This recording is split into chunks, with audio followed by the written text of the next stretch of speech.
اب غزہ میں حالت کافی خطرناک ہے۔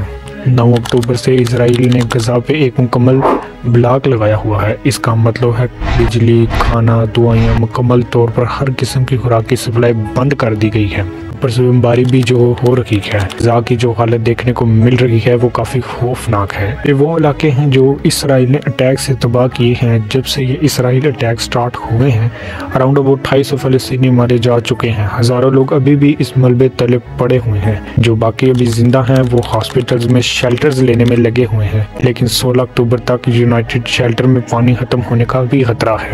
یونائٹڈ نیشن کی ایجنسی نے 15 اکتوبر کو کہا کہ غزہ میں ہمیں انپریسیڈنٹڈ ہیومن کیٹاسٹروفی دیکھنے کو مل رہی ہے۔ مدمتر غزہ میں کام کرنے والے سرجن نے BBC کو بتایا کہ ہاسپٹل پوری طرح سے اوور وارمڈ ہو چکے ہیں۔ پانی نہیں ہے، بجلی نہیں ہے، ہمارے کنیکشن پوری طرح خراب ہو چکے ہیں۔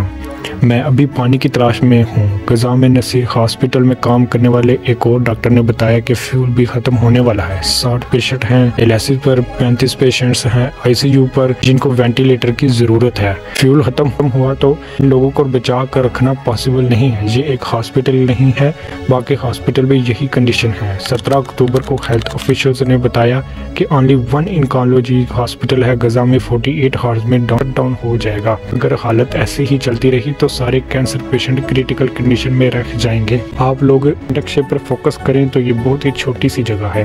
یہ صرف 365 اسکوائر کلومیٹر میں پھیلی ہوئی ہے۔ اب اس کا موازنہ نیو یارک سٹی کے ساتھ کمپیئر کریں تو یہ کافی چھوٹی جگہ ہے۔ ایون کہ آپ اس کو نیو دلی سے بھی کمپیئر کریں تو یہ کافی چھوٹی ہے۔ اتنی چھوٹی سی جگہ پر 23 لاکھ لوگ رہتے ہیں۔ یہ دنیا کی موسٹ ڈینسلی پاپولیٹڈ جگہ ہے۔ وار شروع ہونے سے پہلے بھی یہاں کی لیونگ کنڈیشن کافی خراب تھی۔ یہاں کے لوگ کانسٹنٹلی اسرائیل کے سیویلینز کے انڈر رہتے تھے اور اسرائیل کی پرمیشن کے بغیر ٹریول بھی نہیں کر سکتے تھے۔ یہاں یہ بات بھی مینشن کرنا ضروری ہے کہ 23 لاکھ کی پاپولیشن میں آلموسٹ آدھے بچوں کی تعداد ہے۔ اس وجہ سے اس وار میں زیادہ تر تعداد عورتوں اور بچوں کے ساری مارے جانے کی ہے۔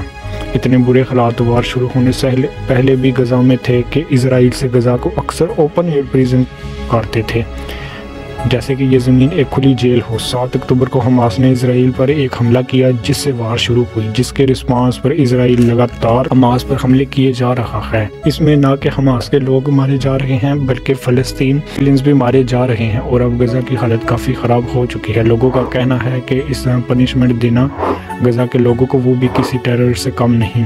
نارویجین فارن منسٹر نے کہا کہ اس طرح کا ٹوٹل بلاکٹ لگانا نان ایکسیپٹیبل ہے۔ لوگوں کے کھانے اور خوراک کا سامان تو کم سے کم لوگوں تک پہنچایا جا سکے۔ یونائٹڈ نیشنز کے جنرل گوٹریس انٹونیو نے بھی سیم یہی چیز بولی کہ ہیومینٹیرین ایڈ الاؤ کرنی چاہیے۔ غزہ میں خیر اور حماس میں اسرائیلی اسٹریٹجیز کو ریلیز کر دینا چاہیے۔ ایسے امیجن کر کے دیکھیں کہ اگر آپ غزہ میں رہنے والے ایک عام سیویلینز ہوتے تو آپ پر کیا بیتتی۔ آپ کے گھر میں بجلی نہیں، پانی نہیں اور انٹرنیٹ کنیکشن بھی کٹ آف کر دیے جائیں۔ کھانا کہیں سے بھی نہیں لا سکتے، اور ایک دن آپ اچانک سے دیکھتے ہیں کہ آسمان سے کچھ پمفلٹس گر رہے ہیں اور ان پمفلٹس پر اسرائیل کی ایک وارننگ بھی ہوتی ہے، اور وارننگ میں صاف لکھا جاتا ہے کہ جتنے بھی لوگ غزہ میں رہ رہے ہیں غزہ اسٹرپ کے ایویکویٹ ساؤتھ کی طرف چلے جائیں۔